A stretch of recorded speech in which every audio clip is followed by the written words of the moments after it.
Kasi natanong ko kanina kung may papel to pag bibig. Yung deed of sale. Para dito sa lote na to.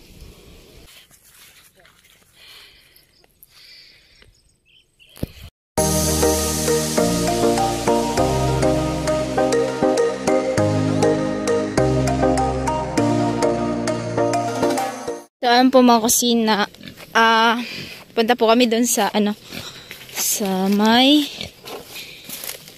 lupa na binibinta.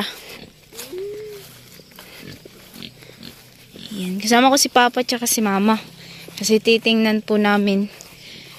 Tapos siya dito kay Amorsiko. Amorsiko si.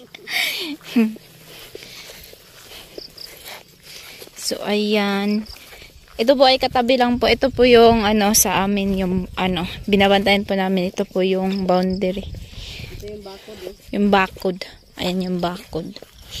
Binibinta din ata to dito. Ito kaso daanan kasi ng tubig to. Ito dito. Iba yung may-ari kasi. Kapatid lang na may-ari dun sa yung binibinta, titingnan. Ayun na siya.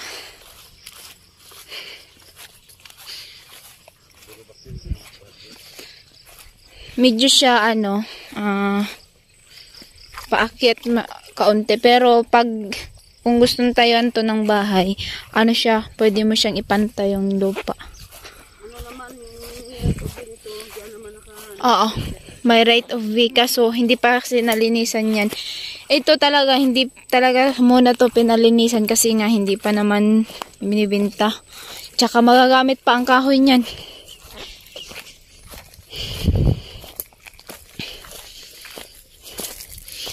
Ngayon, ibibinta na ng may-ari at ayun na nga.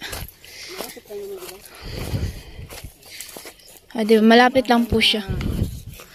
Bagong gawa to, kaso ibibinta po yan. Hindi. Wala ata yung may-ari. Basta yung may-ari nito nasa ibang bansa din. Nasa ibang bansa din. Pinagawa lang to. Ayan. Ito sabi nung kung sino may-ari niyan, yan pa rin ito, itong ito. Lote. Hanggang Pandakaki. Parang dito pa. Hindi naman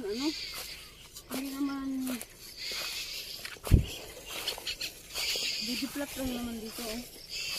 Oo, medyo flat to dito mga kusina. Ito siya. Ito daw. Ito po siya. Resort. Yan po yun dyan. Medyo malalim po yan. Gagawin po daw yan ng resort. Ano mo? Ayun na. Baba lang ako.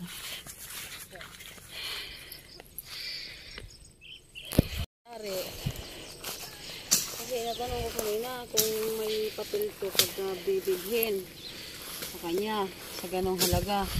Sabi niya magdadagdag lang daw ng pambayad doon sa paggawa ng papel ng yung deed of sale para dito sa lote na to.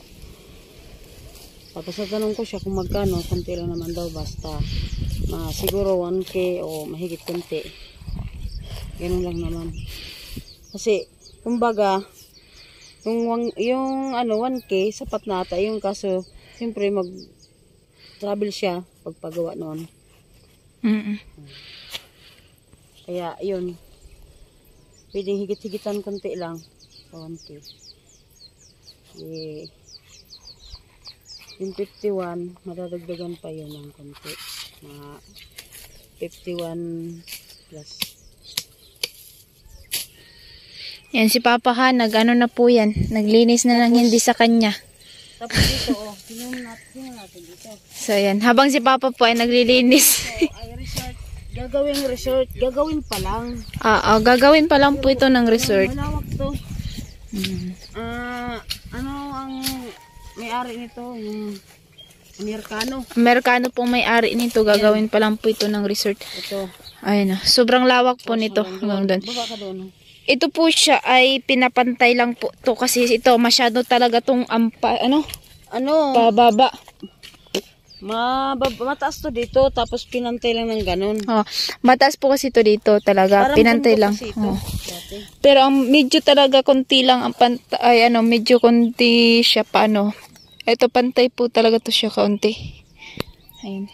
Tapos yan dyan, kalsada naman yan. Ayun po yung kalsada. Ayun yung kalsada. Yung tabi ng kubo na yun. Yun yung Kalsada na yan dyan. Yun may gate na. Yan, tinampo. So ito po yung mga ito yung kita din po yung mga view, ayun oh. So titingnan natin dito. Yan, dyan nga nag-event ng kasal. Oh, may kinasal po dito sa yung kamag-anak ng Amerikano. Kasi ito yung gagawing resort na to. Hindi naman to lahat resort. May mga nagbayad din dito ng lote-lote. Ano? Ang tawag nun? Yung kababahayan din nila. Wait lang. Yan, dito sila nagluto ng luto. May nagluto po dito ng lechon Ayan. baboy. Ayan, naglutson sila ng baboy dito. Kasi yun po kasi doon, iba din yung may-ari niyan. Ito, iba din may-ari dito. Yun, pantayan yun doon, no? Hindi naman yun binibenta. Hindi yun. Engineer may-ari yun. Tsaka, ito yung ginawa ng Yung may kinasal dito. Dito ginawa ang event. Ayan, so makikita nyo po yung mga kabundukan doon o sa kabila. Ayan. Kita mo dito yung view. Ang ganda ng view.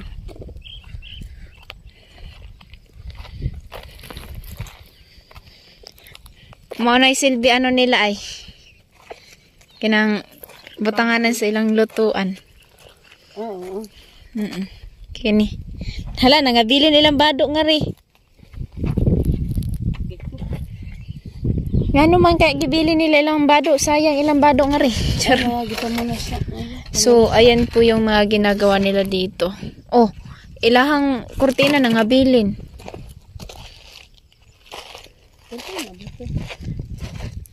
Tela.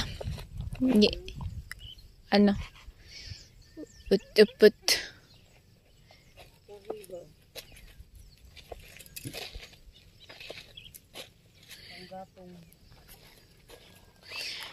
Ayan na. Ayan si Papa. Tapos na si Papa maglinis. Say. Oh, may mga kahoy na dali. Sa mga kusina.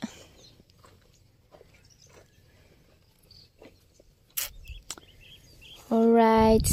Si Mama nanguha ng kahoy. Hala ka. Nanguha kag kahoy. Ang gatong. Uling naman gamit natin. Ay, oo nga. Gagawin kong ng sitaw. Ay, oo, kasi may pananim po kami. So, ipapakita ko po sa inyo bukas yung pananim namin na gulayin. Tsaka yung mais na kaunting tanim lang. Pang lang ba, pang kuwan-kuwan lang ba pag pag gusto mo kaag mais. Sobrang kasi mahal ng mais pag binibili mo yung balot-balot na luto na. Sobrang mahal. Alright. Yung papaya, wala nang Meron dito mga malunggay. Doon lang, oh. Ayun, nandun yung malunggay. Nandun yung sa may lote yung malunggay. Yung bunga nun, gamot. Gamot sa yung bunga nun. Gamot sa UTI. Yung bunga. Ay, si Papa. Alright. Let's go na po kami. Balik na po kami doon. Tara. Ayan, mangahay tayo. Mga kusina. Dala tayo ng kahoy. Pero pwede naman siguro si Kenting ito magdala. Oo.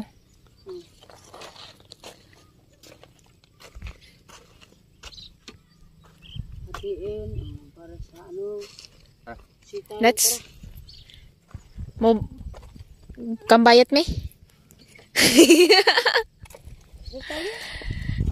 Gusto. Ayun, kusina. Magkaano lang to, magkadikit tapos yung lote. Oo. Bang lang yung lote. Kung mabibili to ng nung nagsabi sa amin, kung mabibili niya po ito, magkatabi lang po ito ng itong resort, gagawing resort at yan. Kaya to ganito yung kasi pinantay po kasi to doon sa pantayan doon kasi yun pinantay po kasi yun dati ng bako.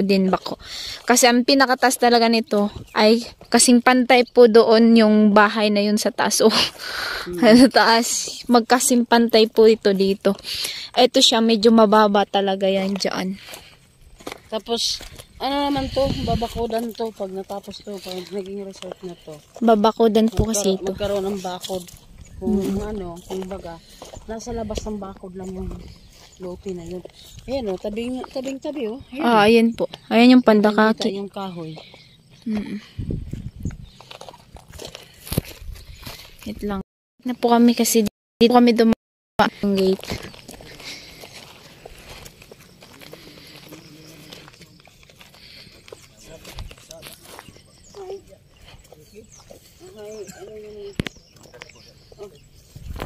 Nya.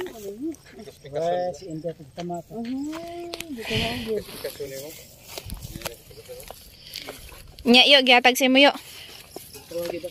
Buang. Uyo, balak ka na mo sira. Guba na noon. Balak ka na. Ingon bayad dira o. Nabay na kabutang. No. Trespassing private property. Di man day traffic ano? No man day. No day. May tag yes. Ikaw lang No? bawal. Di ikaw ang gibawal ata dira. Uy, sila ba kublantaw sa inyo nga? Asa mo agi? Asa mi mo agi? Kadamo-damo kalusutan may naabot na ngadto ay. May pader. Oh. Di butang-butangan kuno higit. Daki, tapad. So, ayan po may aso. Yung bahay ni mama na kinsa ni person.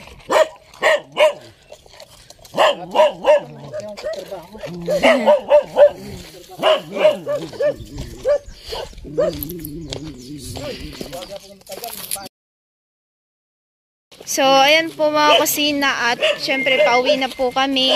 At ayan kasama ko pa rin sila mama at si Papa at ayan at si hapon na po at anong oras na syempre kailangan natin magluto at maggraba. Ay hindi pala, pupunta pala kami ni mama, magano pala kami ng graba. Di bukas na lang, iba-iba. Di, akala ko magano ka ngayon ng graba, di. Yung ano lang graba. Kasi magano ko di, haugma.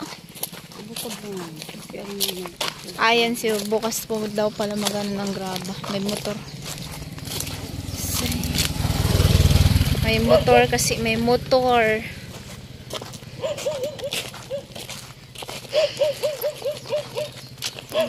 Kasi maganda yung view. Lalo na yung sunset. Yeah. Ayan yung sa sunset. Pag doon kasi medyo, pag doon harap ko dito yung camera, medyo siya. Tawag nun. Bright, grabe yung ng araw. Light. Alright. Ayan na yung bahay namin. Mikat lang kami.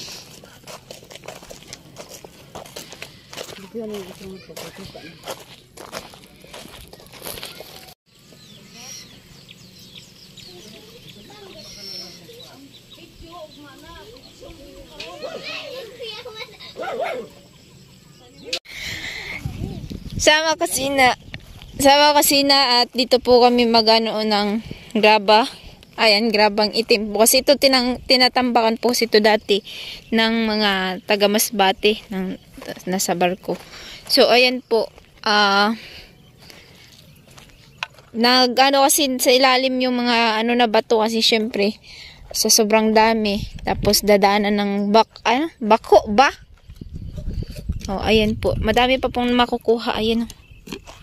Kaya kusina, ito yung ginagawa ko sa kanila nung una pa lang, maliliit pa sila. Lagi na ako nagagraba kasi. Pero dati yun, nagano ka ng pulpog ka pa nun. Sa martilyo.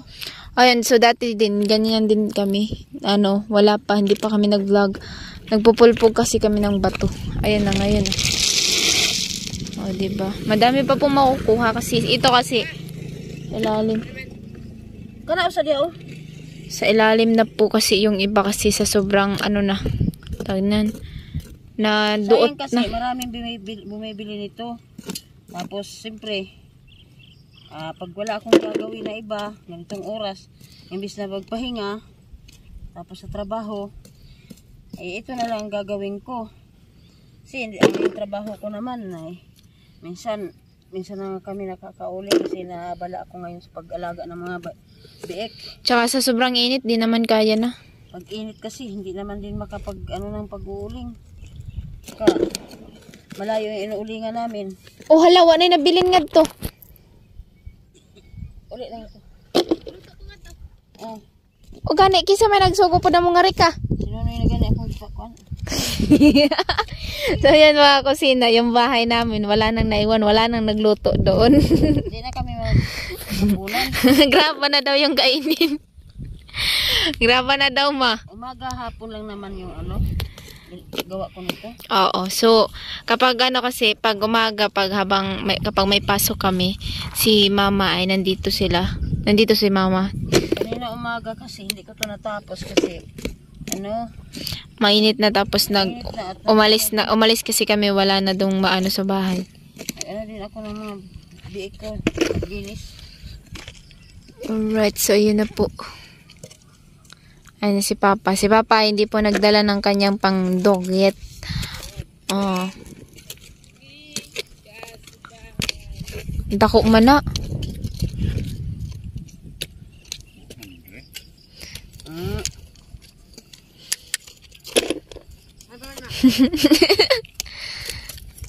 Hindi mo kada.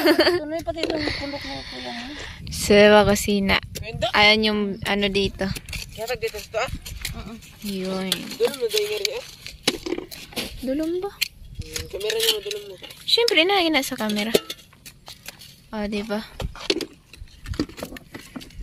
Pag natambakan to, tapos umakyat ka, kita yung dun, no?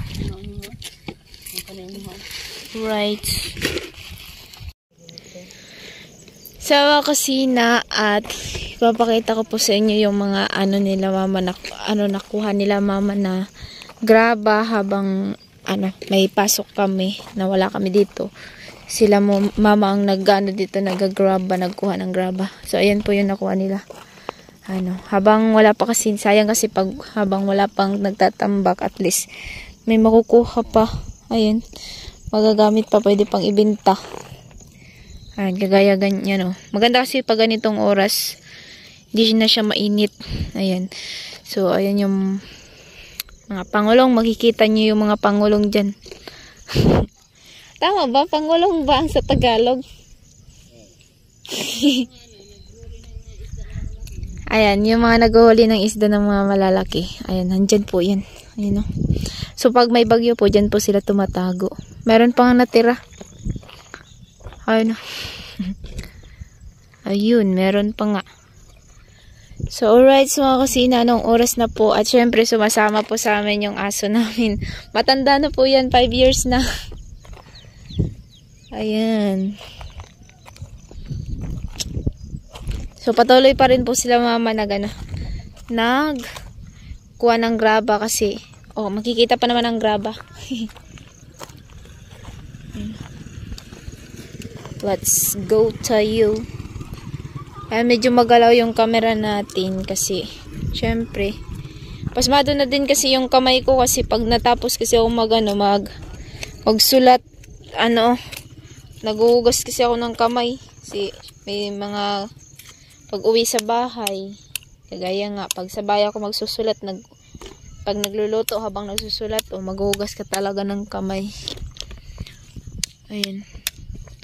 Alright. So, syempre po mga sina, si John Deep po ay galing lang po yan ng kalabaw namin. Yung kalabaw namin na isa yung sarili namin. At yung isa yung alaga. Siya po yung nag-aalaga ng kalabaw namin. So, ayan. So, nagpainom po siya. Atama ng kalabaw. Atama ng aming kalabaw. Nagpatuka po siya ng aming kalabaw. So, syempre mga kusina. So, hanggang dito na lang po ang ating video. At marami pong salamat sa mga nagsusuporta po sa amin. Hindi lang po sa akin, sa lahat po. Ayan, lalo na po sa mga solid viewers. Ayan, so hindi ko na po papangalanan kung sino. At, ayan, sa mga solid viewers din ni Kuya Nolly, Kuya Jopper, at sa iba pa po. Ayan, marami pong salamat and ingat po kayo lagi and God bless. Sana ay patuloy nyo po pa rin kaming suportahan. Ayan, at sana po hindi po kayo magsasawa sa amin na pag-suportahan po kami. And syempre sa mga sponsor ni Kuya Nolly, ayan, hindi lang po kay Kuya Nolly, sa lahat po ng sponsor, ayan, marami pong salamat. And ingat po kayo lagi. So syempre nandito po ako sa bakante na nag-outro. So yung upo ko po, at ayan, nakikita nyo yung mga upo namin dito. Yung tsinelas ko ang ginamit kong upuan. Ayan, so ayan. Syempre shoutout kay Mami Mela. Ayan, and ingat po kayo lagi and God bless and I love you all. Alright, so bye-bye!